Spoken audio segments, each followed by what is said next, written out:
يحكي أنه كان هناك شاب وفتاة صالحان يعيشان في قرية صغيرة. نشأ كل منهم على طاعة الله وحسن الخلق، وكان معروفا بين أهل المجتمع بتقواهما وحرصهما. كان الشاب يعمل بجد في تحقيق النجاح، ويسعى لتحقيق رزقه بالحلال. كان مشهورا بتواضعه وأخلاقه.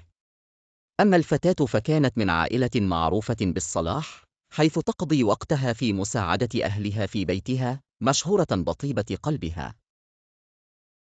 التقى الشاب والفتاة في علاقة اجتماعية عابرة. لم يكن بوسعهما سوى أن يشعرا بالارتياح والقبول تجاه الآخر، لكن كلا منهما كان يخاف الله، فلم يبادر أي منهما بأي خطوة غير لائقة.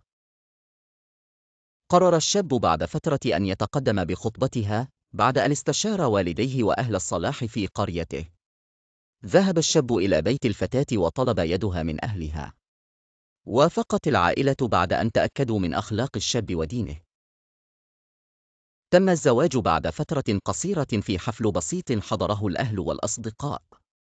عاش الشاب والفتاة حياة سعيدة مليئة بالحب والتفاهم. كانا يعرفان أن سر نجاح زواجهما يعود إلى تقواهما وحسن أخلاقهما. كبر الحب بينهما مع مرور الأيام وازداد ترابطهما. هذا كان مثالاً على أن الألفة والمحبة تأتي بتوفيق الله وحسن النوايا.